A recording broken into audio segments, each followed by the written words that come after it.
Jaya Radha Madhava Kunja Bihari.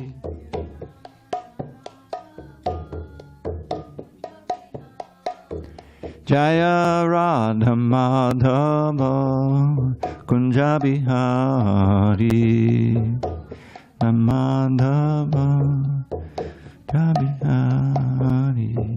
Gopi Jana Vallabha Girivardhari.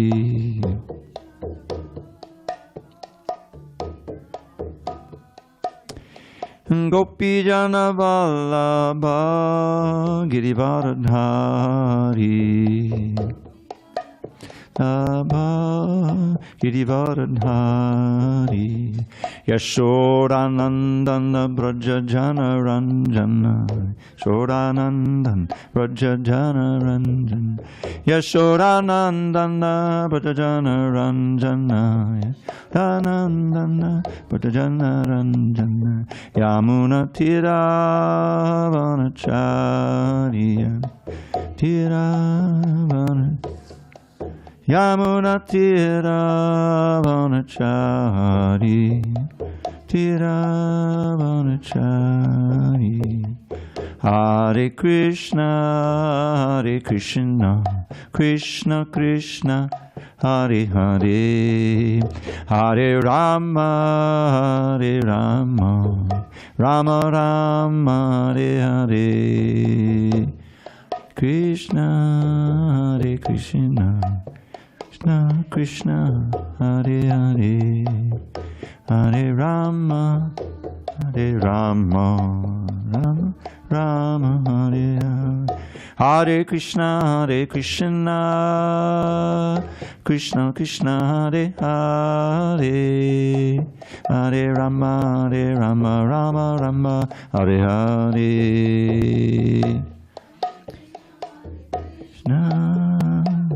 Krishna Krishna, Hare Hare. Hare Rama, Hare Rama, Rama Rama. Hare Krishna, Hare Krishna, Krishna Krishna, Hare Hare. Hare Rama, Hare Rama, Rama Rama, Hare Hare. Hare Krishna, Hare Krishna, Krishna Hare Hare. Hare Rama, Hare Rama, Rama Hare Hare. Jaya Radha Madhava Kunja Bihari.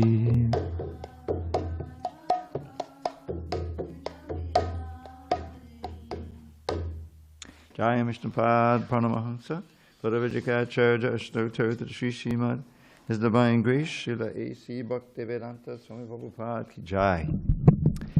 ISKCON BBT Founder Acharya Srila Prabhupada ki Jai. Jai Om Vishnupad Paramahansa Parujikacharya Ashtotar Sri Srimad His Divine Grace, Srila Bhakti Siddhanta Saraswati Thakur ki Jai. Ananda Koti Vaishnavinda ki Jai. Namacharya Srila Haridas Thakur ki Jai.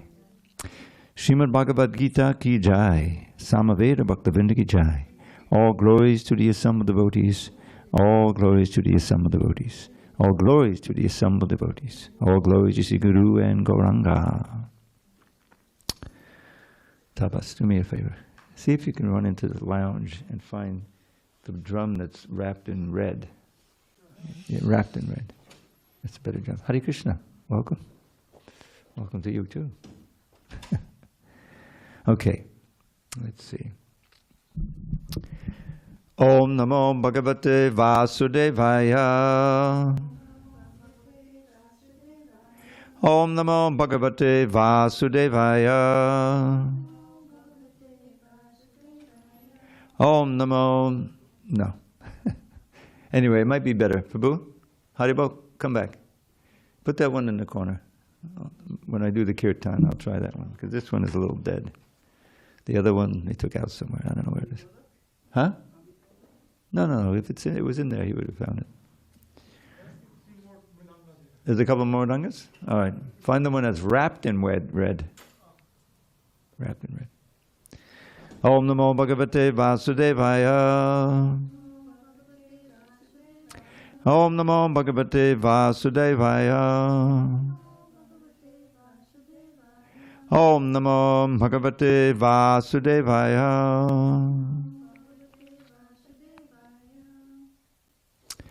On this 30th day of July 2025 in San Diego, we're reading from Srimad Bhagavad Gita as it is, translation and commentary by His Divine Grace, A.C. Bhaktivedanta Swami Prabhupada.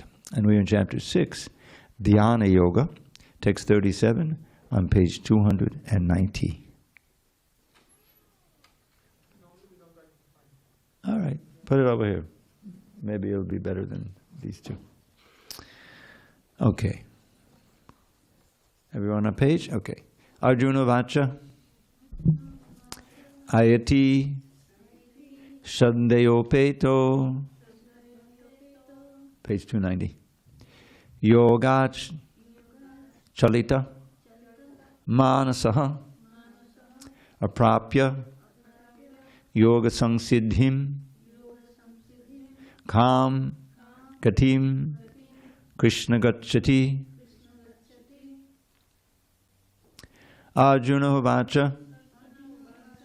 Ayati Shandhayopeto.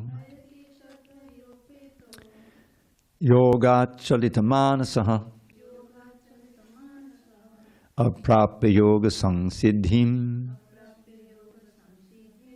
Kam Gatim Krishna Gacchati. Arjuna Vacha. Ayati Shandhayopeto. Yoga Charitamanasaha.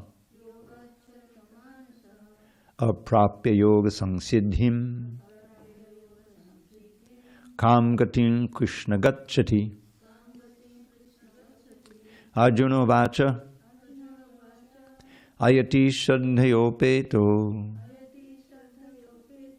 Yoga Charitamanasaha. Aprapya Yoga Samsiddhim. Kangatim Krishna Gacchati. Tapas, can you chant? Arjuna Vacha. Ayati Shandayopeto. Yoga Chalitamanasaha. Aprapya Yoga Samsiddhim. Kam Gatim Krishna Gacchati. Okay, is anyone on this side want to try? Ami, you want to try? Arjuna Vacha. Ayati Shraddhayopeto. Yoga Chalitamanasaha. Aprapya Yoga Samsiddhim. Kam Gatim Krishna Gacchati. You want to try? Arjuna Vacha. Ayati Shraddhayopeto. Yoga Chalitamanasaha. Aprapya Yoga Samsiddhim. Kam Gatim Krishna Gacchati. No? Arjuna Vacha. Ayati Shraddhayopeto. Yoga Chalitamanasaha. Aprapya Yoga Samsiddhim. Kam Gatim Krishna Gacchati. Okay. Word by word, I'll read it myself. You just read along silently. Arjuna Uvacha. Arjuna said, Ayatihi, the unsuccessful transcendentalist, Shraddhaya, with faith, Upetaha, engage, Yogat, from the mystic link, Chalita, deviated, Manasaha, who has such a mind, Aprapya, failing to attain, Yoga Samsiddhim, the highest perfection in mysticism, Kam, which, Gatim, destination, Krishna, O Krishna, Gacchati, achieves. Translation. Arjuna said, O Krishna, what is the destination of the unsuccessful transcendentalist who in the beginning takes to the process of self-realization with faith, but who later desists due to worldly mindedness and thus does not attain perfection in mysticism. Purport. The path of self-realization or mysticism is described in the Bhagavad Gita. The basic principle of self-realization is knowledge that the living entity is not this material body, but that he is different from it, and that his happiness is in eternal life, bliss, and knowledge. Page 290. These are transcendental, beyond both body and mind. Self-realization is sought by the path of knowledge, by the practice of the Eightfold System, or by Bhakti Yoga. In each of these processes, one has to realize the constitutional position of the living entity, his relationship with God, and the activities whereby he can reestablish the lost link and achieve the highest perfectional stage of Krishna consciousness. Following any of the above-mentioned three methods, one is sure to reach the supreme goal sooner or later. So, okay. Path of knowledge, Dhyāna-yoga, practice of Eightfold System, that's Dhyāna-yoga, or Bhakti Yoga. Those are the three systems. This was asserted by the Lord in the second chapter. Even a little endeavor on the transcendental path offers a great hope for deliverance. Out of these three methods, the path of Bhakti Yoga is especially suitable for this age because it is the most direct method of God realization. To be doubly assured, Arjuna is asking Lord Krishna to confirm his former statement. One may sincerely accept the path of self-realization, but the process of cultivation of knowledge and the practice of the Eightfold Yoga system are generally very difficult for this age. Therefore, despite constant endeavor, one may fail for many reasons. First of all, one may not be sufficiently serious about following the process. To pursue the transcendental path is more or less to declare war on the illusory energy. Consequently, whenever a person tries to escape the clutches of the illusory energy, she tries to defeat the practitioner by various allurements. A conditioned soul is already allured by the modes of material energy, and there is every chance of being allured again, even while performing transcendental disciplines. This is called yogat chalita manasa, deviation from the transcendental path. Arjuna is inquisitive to know the results of deviation from the path of self-realization. Om jnana timirandasya jnananjana shalakaya chakshu unmilitam mena tasmai shri gurave namaha. I was born in the darkest of ignorance, but my spiritual master, Srila Prabhupada, opened my eyes with the torchlight of knowledge. I offer my humble obeisances unto him and all members of Sri Parampara. So Arjuna is not very hopeful of succeeding in this path.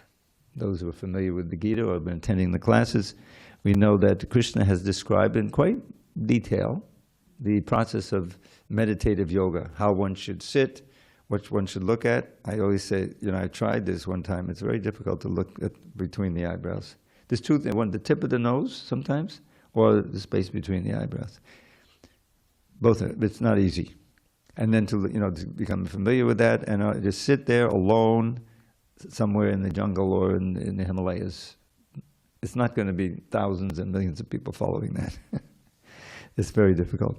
So Arjuna has rejected it. It says the famous verse in text 34, Chanchalam himana Krishna pramati balabhadradham tasyaham niguham manye vayu ivasadushkadam. The mind is restless, turbulent, obstinate, and very strong, O Krishna, and to subdue it is, I think, more difficult than controlling the wind. So he's giving a very honest statement about his own pessimism that he can follow this principle. So now he's saying, well, okay, suppose someone deviates, he falls down. What's the destination? What happens to the unsuccessful transcendentalist? What is his destination? The gatim, kam gatim, Krishna gachati. And he reiterates it in the next couple of verses, and Krishna will answer him. And he more or less has a very hopeful answer, and that is that he'll be born again in a yogi family or in a family of Brahmins, whatever. So in other words, as he says at the beginning of the Bhagavad Gita in chapter 2, neha bikramanasho sti pratyavayo navidyate. Svalpamapyasya dharmasya trayate mahato bayat. That in this endeavor, he's there referring to bhakti yoga, but in the other yoga also, you know, may take a little longer. There is no loss and no diminution. Even a little bit, a very little bit, suvalpam, svalpamapyasya dharmasya trayate mahato bayat, protects one from the most fearful type of danger. The word bayat can mean both fear, obviously, baya, or the result, or that which results in fear, namely danger. So if you look at the verse carefully and look at the meaning that Prabhupada gives bayat, it means the danger. And what kind of danger? Mahato bayat, great danger. So I took that word fearful and just put it in front. Instead of the most dangerous type of fear, we get the most fearful type of danger. I forget the number of the verses, but you can look it up. And whenever Prabhupada quoted that verse, he always spoke about how it protects the chanter, or a chanter of, you know, who has once chanted a name during his lifetime. That's a little bit, it's very little, from the greatest danger. What is the greatest danger? Who knows that? You know what the greatest danger in this life is? Not getting human life. Yes, yes, to lose the human form of life, go down to the dog, cats, or insects, whatever it may be. It's not that you were condemned eternally, but you got to work your way up again. It could be, you know, 100 births. So what is the conclusion? This human life is very rare, and it's the only portal, if you will, by which we can actually succeed in transforming our consciousness by the process of bhakti yoga and escape from the round of birth and death and go back home, back to Godhead, to resume our life of eternal bliss and knowledge. Now it's eternal, even though it's, you know, it's eternal, but still, for us, we've interrupted it. But this human life is very rare. I always like this verse from the 11th canto. Labdava sudurlabamidam bahusam bhavante manusyam artadam anityam apiya dhira turnam yateta napateda namityayavat nikshe yasaya vishaya kalusarva taksyat. Does anyone remember that verse at all? Maybe not. Okay, very important. I think Krishna speaks it in Bhagavad Gita. So, labdva means you have attained, to attain. Sudurlabham, the very hard to attain, very rare. You know, how many million species of life there are where we could be situated. Look at all these fish out here, you know. So after birth, many years, different births coming up, finally we have a human form. So it's sudurlabham bahusambhavante, after many births. What have we attained? Manusyam, same word, the man, human life. And then this key word, artha dham. It can give the final goal of life, you see, the real goal of life, which is to get out of this material bondage and return to our original spiritual nature. So artadam, but artadam anityam api, it is not eternal, it is temporary, and one has to be dhira, sober-minded, and consider, if I'm all, not. You can't let yourself get carried away just by the moment. What do I need to do to survive, and how can I improve this? And sense gratification. Then you've wasted the human life. So he says, okay, understanding this, being dhira, being sober-minded, considerate, then turnam, immediately, without letting your mind, you know, lose the thread. Turnam yateta napateta namityayavat. As long as you haven't died yet, you see. And then you see a very interesting word, anumrityu. Anumrityu means like death is always following you. It's on over your shoulder. You know, we don't have any real assurance we might die tomorrow. That earthquake you heard about off of Russia, 8.8, something huge, right? In Hawaii, they had a tsunami warning. I think in northern, in Oregon and places like that, there was a tsunami. I don't think it hit, you know. But the danger is always there. The ocean's right here. There could be an earthquake off here. We're sitting on San Andreas Fault, practically, you know. So this is reality. So therefore, without wasting any time, so it's immediately chant Hare Krishna, basically. Turnam yateta means strive. Turnam yateta napateta, as long as your body hasn't fallen down and died. Vityayavat nikshayasaya. Key word. Now, you know the difference between shreyas and prayas? This is one of the things you know. Yeah. Prayas is immediate interest, immediate pleasure. Kids are always into that. You know, how can I enjoy myself now? I want to play. I don't want to go to school. Going to school is shreyas. Your parents know that for your ultimate good, you have to go to school. And he goes, no, I just want to play, right? You have to drag him sometimes. Prabhupada said that he had to be taken to school. He didn't want to go. But even in our adult life, we also have to know that distinction. What is the ultimate good to strive for? So that's nikshayasa, means ultimate shreyas. Because after all, vishaya karo sarva taksyat. In all those other bodies you've had the opportunity for sense gratification. You've already done that. So understand, what's it gotten you? Now you're sitting in this body, again, death, old age, disease, birthday, you see. So you haven't moved along the path at all. You've been bewildered by material life. So understanding you have to understand the value of the life. Then we have to undertake the process of bhakti yoga, following proper leader, the guru, the acharya, the shastra, and good association, and make this human life successful. And the wonderful thing is, again, just a little advancement on the path, and you're at least assured of a human life and to take up again. But we don't want to take another life. We should try to succeed in this life. That's the idea. So Arjuna is speaking for us. He's saying, this is not for me, and it's not for us either, this Ashtanga Yoga. So what's the destination? And Krishna will give him a hopeful, answer. But ultimately, at the end of the chapter, he'll really encourage Arjuna. But say, don't worry. The bhakti yogi who's always thinking of me with faith and love, he's the best bhakti. Oh, that's me. I love Krishna. I always think of Krishna. So Arjuna's encouraged. Okay. So I'm going to go on, text 38. Arjuna is continuing to express his doubt here. Kachin no bhaya vibrashtas Chinnabram ibanashyati apratishto mahabaho vimudho brahmanakpati. Almighty armed Krishna, does not such a man who is bewildered from the path of transcendence fall away from both spiritual and material success and perish like a riven cloud with no position in any sphere? Purport. There are two ways to progress. Those who are materialists have no interest in transcendence.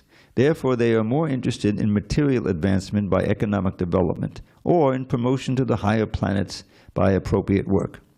When one takes to the path of transcendence, one has to cease all material activities and sacrifice all forms of so-called material happiness. If the aspiring transcendentalist fails, then he apparently loses both ways. In other words, he can enjoy neither material happiness nor spiritual success. He has no position. He's like a riven cloud. A cloud in the sky sometimes deviates from a small cloud and joins a big one. But if it cannot join a big one, then it is blown away by the wind and becomes a non-entity in the vast sky. The Brahmanakpati is the path of transcendental realization through knowing oneself to be spiritual in essence, part and parcel of the Supreme Lord, who is manifested as Brahman, Paramatma, and Bhagavan. Lord Sri Krishna is the fullest manifestation of the Supreme Absolute Truth, and therefore one who is surrendered to the Supreme Person is a successful transcendentalist. To reach this goal of life through Brahman and Paramatma realization takes many, many births. Bahunam janmanam ante. Therefore, the supermost path of transcendental realization is Bhakti Yoga, or Krishna consciousness, the direct method.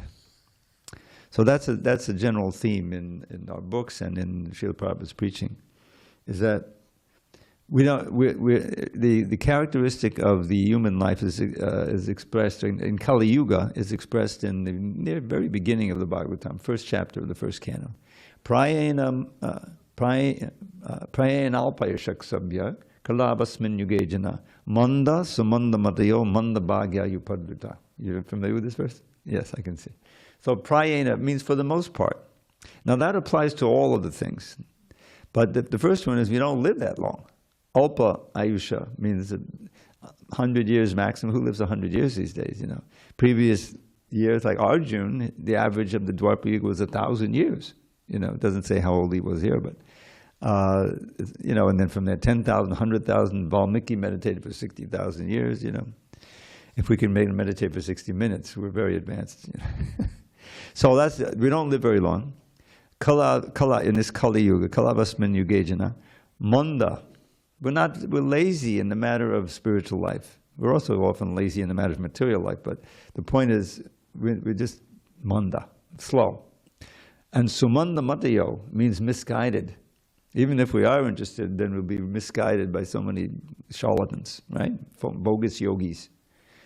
Sumanda matayo, then again, manda bhagya means not very fortunate, unfortunate, and by hi upadrutaha, always disturbed. There's always some disturbance, And if you're not disturbed, then you just look at your phone, you'll get disturbed, right? There's so much bad news coming in. So that's by and large, that's the modern age, So how can we counteract that? We need a system that's possible for us and that brings quick results, so that we'll like to stay on the path, right? So that's Prabhupada makes that point. And that about the cloud in the sky, Arjun's worrying. Well, I'll give up my life as a kshatriya, and because he proposed it, he wanted to say, okay, I'm just going to go off and become a beggar, So, but now he's not. He doesn't want to do that. He says it's not practical for him. But I'll give that up and try to do this your process. I'll fail at that, so I'll fail at both. I'll be like a riven cloud. I'll have no home, and what's the use? He's very pessimistic about it. Okay. Vimudho, I'll be completely foolish, bewildered from the path of transcendence. Okay. All right, next verse. So this is his doubt, as he says, these 3 verses, and Krishna will answer him. Etan me sankshayam Krishna chetumarhasya sheshataha tvadanyak sankshayasya chetana yupapadyate. This is my doubt, O Krishna, and I ask you to dispel it completely. But for you, no one is to be found who can destroy this doubt. Purport. Krishna is the perfect knower of past, present, and future. In the beginning of the Bhagavad Gita, the Lord said that all living entities existed individually in the past, they exist now in the present, and they continue to retain individual identity in the future, even after liberation from the material entanglement. So he has already cleared up the question of the future of the individual living entity. Now, Arjuna wants to know of the future of the unsuccessful transcendentalist. No one is equal to or above Krishna, and certainly the so-called great sages and philosophers who are at the mercy of the material nature cannot equal him. Therefore, the verdict of Krishna is the final and complete answer to all doubts, because he knows past, present, and future perfectly, but no one knows him. Krishna and Krishna-conscious devotees alone can know what is what. So this is one of the several places in the Bhagavad Gita where Arjuna states his case, and then he asks Krishna to please clear it up, clear up the doubt. Sometimes he calls it Madhusudana. He compares the doubt to demon Madhu. I'm being attacked by all these doubts. You're the killer of Madhu. They're like Madhu, so please, Madhusudana, dispel my doubt. That's in the earlier chapters. So now Krishna will give his verdict.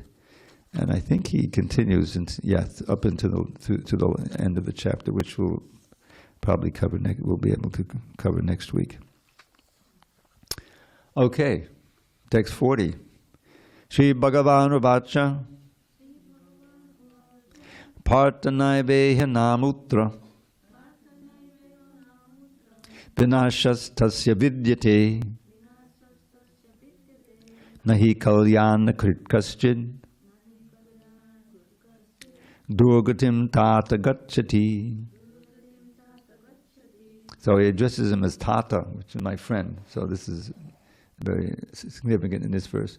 The Supreme Personality of Godhead said, Son of Prita, a transcendentalist engaged in auspicious activities does not meet with destruction either in this world or in the spiritual world. One who does good, my friend, is never overcome by evil. So this is very hopeful. Purport. In the Srimad Bhagavatam 1.5.17, Sri Narada Muni instructs Vyasadeva as follows: Tyaktva swadharmam chadanam bhujang hare bhajanna pakvo tapate tato yadi yatra kvababandham abudha mushrikim ko varta apto abhajatam swadharmataha. If someone gives up all material prospects and takes complete shelter of the Supreme Personality of Godhead, there is no loss or degradation in any way. On the other hand, a non-devotee may fully engage in his occupational duties and yet not gain anything. Okay. Well, actually, what it says here, if someone gives up his swadharma, meaning his official place in the varnashram dharma, you see, and worships the lotus feet of Hari, Chadanam Bhajan Hare, bhajan, you see. But his bhajan is a pakvo. Now pakva means to cook, right? Like shrapaka. Shrapaka, it means a dog cooker, dog eater. If you're going to cook it, you're probably going to eat it, right? So this means his bhajan is not fully done. It's not cooked, you know. He deviates, he bloops, in other words. Patate, and falls away, patate from the path. Where is there any abhadra for him? In other words, there's no loss or diminution. You see? Unlike anything material. In whatever material you do, there's 100% loss. Right? You die, and then whatever you got, your name and fame and bank account, all relationships are finished. So that's the great difference. But ko varta apto abhajatam swadharmata. But where is there any artha, any gain for one who's abhajatam, does not worship the Lord, but does his swadharma in the varnashram system very nicely? You see, he's following his, I'm a Paka Brahman, or I'm a very responsible Vaishya, you know, whatever. That's not going to help you get out of birth and death, you see. So this is, you may do that flawlessly, but you don't gain anything. But if you do bhakti and you deviate, you bloop, you know, where is there any loss? Whatever you got is in your spiritual bank account. Prabhupada emphasized this from the beginning of his preaching. So that's a very important point. So I don't think I read the translation. If someone gives up all material prospects and takes complete shelter of the Supreme Personality of Godhead, there is no loss or degradation in any way. On the other hand, a non-devotee may fully engage in his occupational duties and yet not gain anything. Close quote. For material prospects, there are many activities, both scriptural and customary. A transcendentalist is supposed to give up all material activities for the sake of spiritual advancement in life, Krishna consciousness. One may argue that by Krishna consciousness one may attain the higher perfection if it is completed, but if one does not attain such a perfectional stage, then he loses both materially and spiritually. It is enjoined in the scriptures that one has to suffer the reaction for not executing prescribed duties.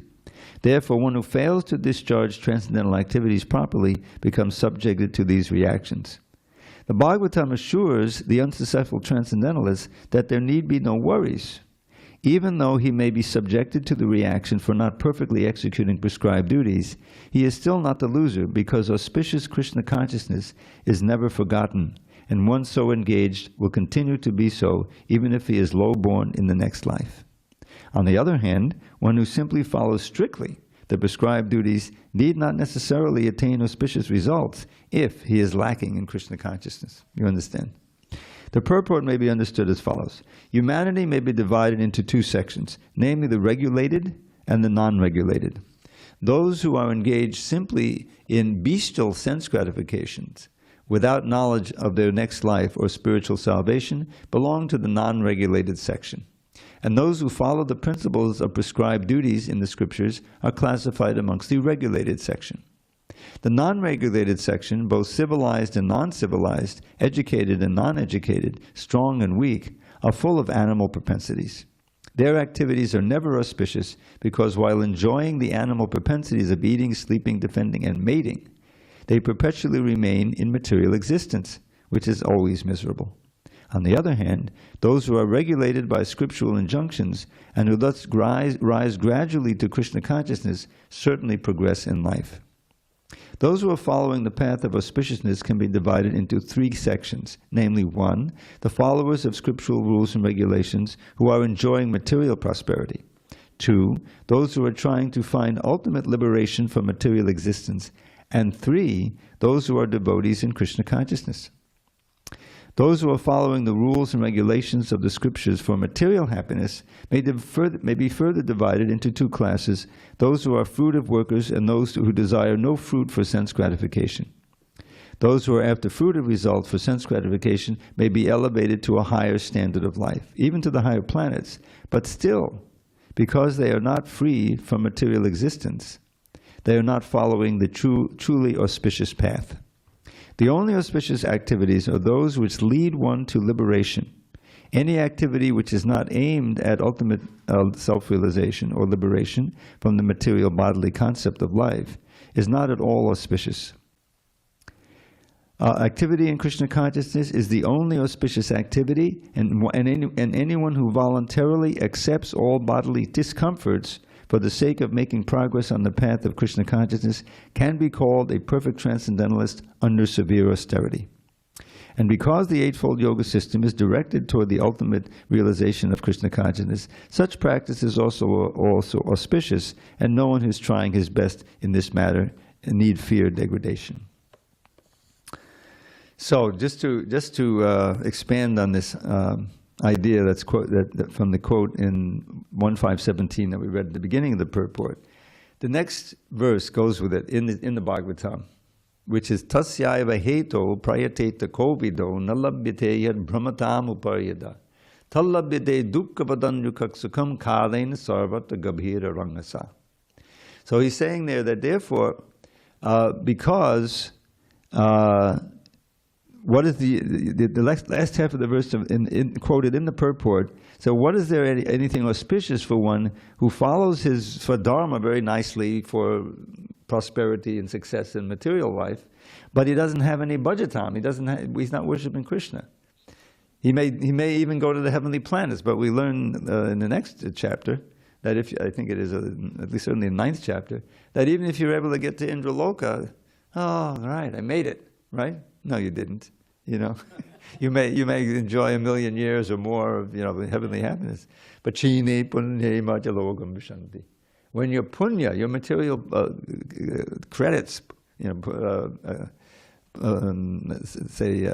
auspicious credits are used up, you have to come back down to the land of death. Martyaloka, he doesn't mince words. So that's not going to help us. So that's the meaning. Therefore, the word heto in this case means cause, or one should strive for the cause, heto, that you have not achieved by wandering up to Brahmaloka and down to Pataloka. Tasave prayateta, one should strive really seriously, right? Yateta is to strive, but prayateta is to strive with all your might. Kovido, one who's intelligent. Tasave heto prayate kovido, nalabhyateyad brahmatam uparyada, by wandering up and down different planets, That you have to strive for what you haven't attained in all that. And then he has this line that gives a fact that is reiterated. I think Prahlad Maharaj also teaches his friends the same idea. Tallabhyate dukkha vadanyakak sukham kalena sarvata gabhira rangasa. Your material happiness and distress is already programmed in by what you did in your last life. We have a certain amount of good karma that's coming to us. We planted trees, we help people, whatever. All right, even on this plane, you'll be prosperous, you'll reap the fruits. And on the other hand, if you've been sinful and you've hurt other people especially, then you're going to suffer. Whatever you try to do to mitigate that in this life, it's not going to work. It's programmed in already. So that means there's no point in striving materially to increase your sense gratification or decrease your difficulty. The only thing really worth striving for is Krishna consciousness. And Krishna will provide. He'll provide for your material as well as your spiritual needs, because he favors his devotees, you see. So that's the vision of Narada Muni. He's teaching Vyasadeva this, and he's inspiring him to write the Bhagavatam. That's the whole point. Even at the beginning of the Bhagavatam, he said, I've written all the Mahabharata, and I've written the Vedas and the Puranas and the Upanishads and everything. Still, I'm not satisfied. Why not? And as soon as he felt like that, his guru appeared, Narada Muni, and explained, because you have not yet given a work that wholly and solely glorifies Krishna, the Supreme Personality of Godhead, the process of devotion, and the devotees. And so then he instructed him to sit in meditation, meditate on Krishna, and he'll provide you with the inspiration. That's what he did. And then he wrote the Bhagavatam and spoke it to his son, Shukadeva Goswami. So that's but this verse and the next one, the one that's quoted here, about the importance of striving for Krishna consciousness rather than for material things. And then what is that we should really strive for? What we haven't attained in this material world. And that's Krishna's lotus feet, basically. All right, any comments, questions? Let's go on. Prapya punyakritam lokan ushidva shasvati samaha shuchinam shimatam gehe yoga brashto vijayate. The unsuccessful yogi, after many, many years of enjoyment on the planets of the pious living entities, is born into a family of righteous people, or into a family of rich aristocracy. Purport. The unsuccessful yogis are divided into two classes. One is fallen after very little progress, and one is fallen after long practice of yoga. The yogi who falls after a short period of practice goes to the higher planets, where pious living entities are allowed to enter. After a prolonged life there, one is sent back again to this planet to take birth in the family of a righteous Brahmin, Vaishnav, or of aristocratic merchants. The real purpose of yoga practice is to achieve the highest perfection of Krishna consciousness, as explained in the last verse of this chapter. But those who do not persevere to such an extent and who fail because of material allurements are allowed, by the grace of the Lord, to make full utilization of their material propensities. And after that, they are given opportunities to live prosperous lives in righteous or aristocratic families. Those who are born in such families may take advantage of the facilities and try to elevate themselves in full Krishna consciousness. So, the idea is that the only auspicious path is yoga, and the best of those paths is bhakti yoga. That's what's being expressed here, and it will become very clear in the last verse, because Arjuna is still not very optimistic about his practicing this. Atava yoginam eva kule bhavati dhimatam etad didurlabhataram loke janma yaridrisham. Or, if unsuccessful after long practice of yoga, he takes his birth in a family of transcendentalists who are surely great in wisdom. Or, if unsuccessful, he takes his birth in a family of transcendentalists who are surely great in wisdom. Certainly, such a birth is rare in this world. Purport. Birth in a family of yogis or transcendentalists, those with great wisdom, is praised herein because the child born in such a family receives a spiritual impetus from the very beginning of his life. It is especially the case in the Acharya or Goswami families. Such families are very learned and devoted by tradition and training, and thus they become spiritual masters. In India, there are many such Acharya families, but they have now degenerated due to insufficient education and training. By the grace of the Lord, there are still families that foster transcendentalists generation after generation. It is certainly very fortunate to take birth in such families. Fortunately, both our spiritual master, Om Vishnupad Sri Srimad Bhaktisiddhanta Saraswati Goswami Maharaj, and our humble self had the opportunity to take birth in such families by the grace of the Lord. And both of us were trained in the devotional service of the Lord from the very beginning of our lives. Later on, we met by the order of the Transcendental System.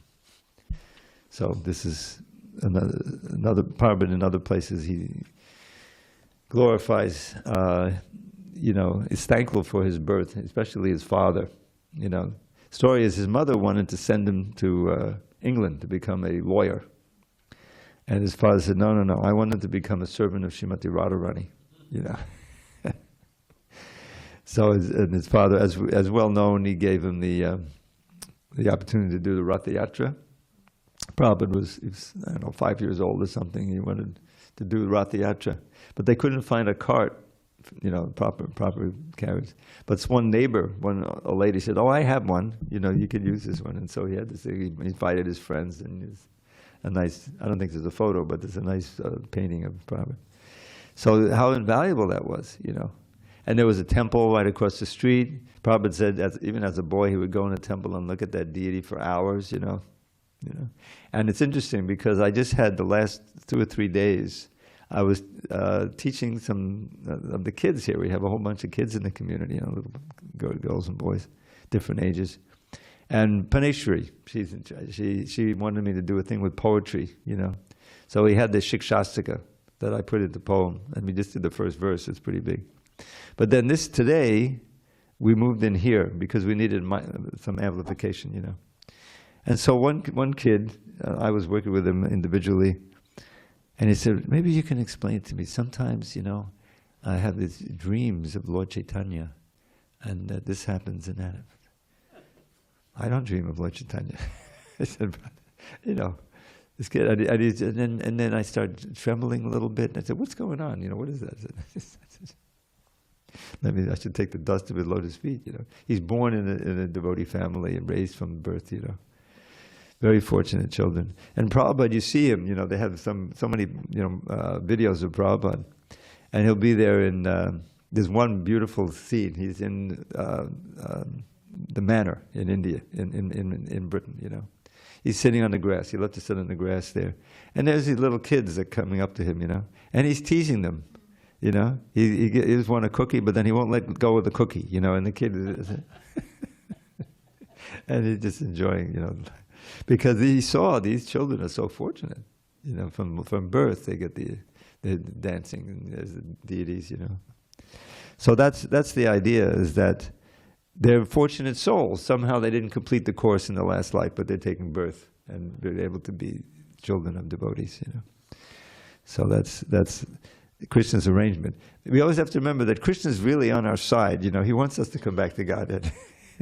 And so he comes as Lord Chaitanya and gives this easy process, and he sends Srila Prabhupada, and all this facility that was created, and he's encouraging us from within.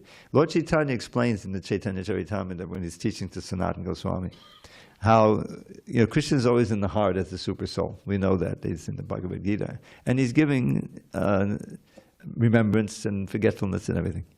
So he's trying to give us good advice from our heart, but we're kind of stubborn, We're not listening to. We get the pangs of conscience, that's the super soul speaking. So he comes externally as the spiritual master and as the Shastra, through the Shastra. Here's Krishna speaking to us. And for those fortunate souls who are receptive to the message, that's the whole idea. By getting the proper association, you become receptive to the message. Now these book distributors, they're trying to just give people a chance, if they can convince them to buy a book, and they're doing quite well here. Then they may or may not immediately read the book, but the book is like a bomb, in a sense, transcendental bomb. You hear these stories how somebody was in a garage and it was meddling around there, and a book fell off the bookshelf that had been in the garage from maybe 10 years. The Bhagavad Gita hit him in the head. So what is that? I said, "Oh, that's interesting." That's Krishna's direct arrangement, So that was Lord Chaitanya's mission, twofold, and our life should also reflect that twofold mission he had. He explains at the beginning of the whole Chaitanya Charitamrita, the verses called the Mangala Charan. It describes Lord Chaitanya, who is Lord Chaitanya, who is Advaita Acharya, Nityananda, like that, and the Panchatattva. So one of the first verses I memorized, Anarpita charim chadat karunayavatirna kalo samapihitamunnato jvararasam sabhakti shiyam hari purata sundara jitikadamba sandipita sada vidiya kandades purata vakshachi nandana. This is a blessing verse. This is part of what a Mangala Charan is. It explains the subject of the book, but it also gives blessings. And so this is a blessing verse. It's taken from Rupa Goswami, from his Savamala. So Lord Chaitanya has appeared, this is not the exactly translation from the book, but I know it. Anarpita charim, for a long time it had not been given, you see. Anarpita charim chirat, for a long time. Karunaya Tirnak, out of his compassion, he appeared as Lord Chaitanya. Tirnakalo, Samarpihitam Unnato Jvararasam, to give the highest levels of prema bhakti in the conjugal ras, most ujjvala ras, they say. So, which is his own bhakti. In other words, he's giving what he is manifesting in this incarnation as Lord Chaitanya. He's in the mood of Radharani, and of course, in the same complexion, and manifesting love for Krishna, for himself. So he's giving that. Swabhakti rasam. Anarpita chadim chadat karunayavatirna kalau samarpihitamunnato jvararasam sabhakti shriyam. Hari Purata Sundara. It's the same Hari, but with a golden complexion. Purata Sund, very beautiful. Sundara. Dutika Dhamba Sandipita. Sadavadi Akanda Des Purata Vakshachi Nandana. May Shachi Nandan Krishna be manifest in your heart. It's a blessing verse, you see. So that's his external reason. He came in order to give this to everybody. He's in Sankirtan movement. He let everyone chant, every town and village. But he also had his own reason to come in that form. And that is Radha Krishna Pranaya No. Shri Radhaya Pranaya Mahima Kidashovana Yaiva Svadyo Yenas Pururmadurima Kidashovamadiya Saukyam Chasya Mananabhavadak Lord, I forget the Sanskrit, forgive me. But he says, in order to taste the nectar of Radharani's love for Krishna, Shri Radhaya Pranaya Mahima, the glory of her love for Krishna. That's the one reason. And number two reason is to taste his own wonderful qualities through the lens of her love. She appreciates him more than anyone else, you see. So he wants to taste his own beauty and his personality and everything through her love. And in order to taste Krishna's love for her, how Krishna is loving her, that's those three reasons. Then he appeared in the form of Lord Chaitanya with her emotions and her complexion, the golden complexion Lord in the mood of Radharani. So that's the internal and external. So we're supposed to have that also. We should have our own reason for advancing in devotional service. We want to experience our own specific rasa with Krishna in full and how we can love Krishna. But at the same time, out of compassion, we should try to give as much Krishna consciousness to others. That's a perfect following of Lord Chaitanya, his example. Okay, we've got to the point where I should probably give a few little poems. So, now this one is about Prabhupada. We're coming up on Janmashtami Vyasa Puja, and I originally wrote this for Vyasa Puja offering. I don't know how many years ago, 6, 7, 8 years ago. Oh, Prabhupada, so imagine it's Vyasa Puja Day.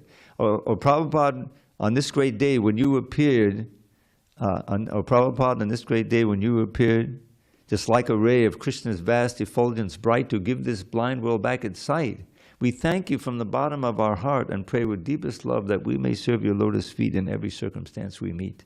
As years go by and books go out, we see what life is all about. To serve your mission and our Lord's by spreading wide your sacred words. As well, you want us all to strive to let those words direct our lives. This safest path will take us home, no more in Maya's realm to roam. There you go. Okay, now here's one that... Let's see if I hope I can remember the English. Every word begins with M. In English we have alliteration, where you use the same word at the beginning, 3 or 4 words. This is like 10 words, all beginning with M. Madhuresham madhuri mayamada mudadi matallika mugdha mama madana mohana modama dayamanaso maha maha moham. A lot of M's, you see. Master of Mathura, lovely Lord of Goddess Shri, who plays such maddening melodies upon your Murali. O Cupid's charmer, please redeem a life till now misspent by joyfully destroying my extreme bewilderment.